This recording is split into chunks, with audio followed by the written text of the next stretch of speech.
آج کا جو ہمارا ٹاپک ہے وہ ہے فیچر کی ہیت۔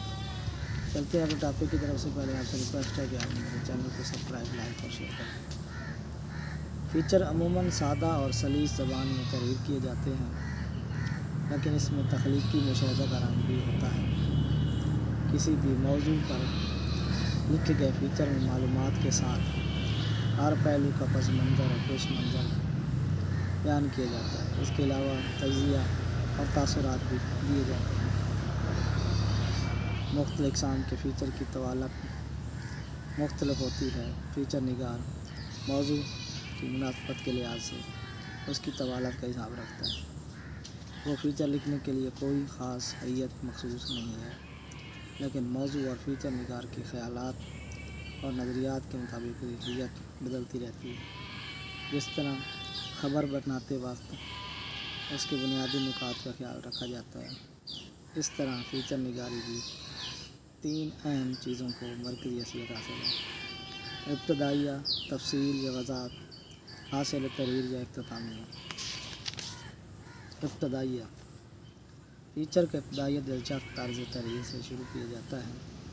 اس میں شروع سے قارئین کی کشش اور توجہ کا خیال رکھا جاتا ہے۔ فیچر کے ابتدائیہ میں اس توجہ طلب پہلو کو اہمیت ہوتی ہے کہ جیسی ضرورت ہو ویسا ہی ابتدائیہ ہو۔ فیچر کی ابتدا کسی واقعے سے کی جاتی ہے، کوئی مکالمہ پیش کیا جاتا ہے، متضاد پہلو بھی ہو سکتے ہیں، سوالی انداز بھی ہو سکتا ہے اور تجسس بھی ہو سکتا ہے، یا فیچر کا خلاصہ بھی دیا جا سکتا ہے۔ اس کا انحصار فیچر نگار پر ہے کہ وہ فیچر کس طرح شروع کرتا ہے تاکہ قاری ابتدائیہ کو پڑھ کر فوراً فیچر پڑھنے پر آمادہ ہو جائے۔ فیچر کے سارے ڈھانچے کا تعین ابتدائیہ سے کیا جاتا ہے۔ مشہور امریکی صحافی ماہر صحافت ڈینیل آر ولیمسن فیچر کے ابتدائیہ کے بارے میں کہتے ہیں کہ اچھا فیچر لکھنے کا راز فیچر کے پہلے پیرے میں ہے۔ ایک اچھے ابتدائیہ کے بغیر قارئین کی توجہ حاصل کرنے کی کوشش کرنا ایسے ہے جیسے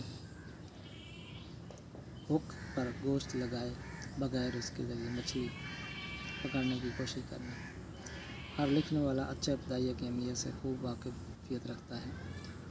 یہی وجہ ہے کہ ابتدائیہ لکھنے کی کوشش فیچر نگاروں کی ٹوکریاں ردی سے بھر جاتی ہیں۔ تفصیل یا وضاحت تفصیل یا وضاحت کو فیچر کا وسطانیہ بھی کہتے ہیں۔ فیچر ہمیشہ ایک مرکزی خیال کے ذریعے بنتا ہے، اس لیے فیچر نگار کو بنیادی مقصد مد نظر رکھنا چاہیے اور اس کے لیے اسے منصوبہ بندی کرنی چاہیے۔ یعنی اسے خیال رکھنا چاہیے کہ فیچر کی تحریر دلچسپی کے ایک نقطے سے دلچسپی کے دوسرے نقطے تک زنجیر کی طرح جکڑی ہوئی ہو۔ نکات کو ملانے والی دلچسپی کے لائن کے گرد ساری تحریر گھوم رہی ہے، جس میں الفاظ کا تسلسل مربوط سلسلہ قائم رہے، ایک حصے کا دوسرے حصے سے قدرتی اور واقعاتی تعلق محسوس ہو۔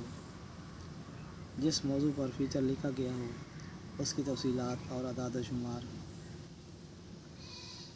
اور معلومات اسی حصہ یعنی وسطانیہ میں وضاحت دی جاتی ہے۔ موقع معرض کی مناسبت سے نقشے، تصاویر، گراف، خاکے اور کارٹون وغیرہ بھی دیے جاتے ہیں۔ اعداد و شمار فیچر میں جو دعویٰ یا نظریہ پیش کیا جاتا ہے، فیچر نگار اس کے حق میں مخالفت میں کچھ اعداد و شمار پیش کرتا ہے، جس سے دلائل میں وزن پیدا ہوتا ہے۔ تصویری خاکے فیچر کا ایک اہم جزو ہے، اس لیے فیچر نگار مختلف تصاویر کو مسئلہ یا موضوع کی نوعیت، شدت یا گہرائی کو واضح کرنے کے لیے تصویری خاکے بنا دیتا ہے۔ یہ تصاویر حقیقی بھی ہو سکتی ہیں اور فرضی بھی۔ نقشے اور چارٹس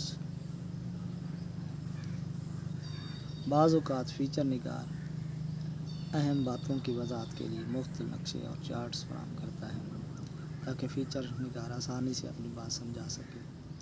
امراض احسن کے مطابق فیچر میں تصاویر، نقشے اور خاکے کے ذریعے پیش کیا جانے والا مواد نہ صرف موضوع کا مکمل احاطہ کرتا بلکہ قاری پر دیر پاس رات بھی مرتب کرتے ہیں. آج تک اتنا ہی، نیکسٹ ویڈیو ملتے ہیں.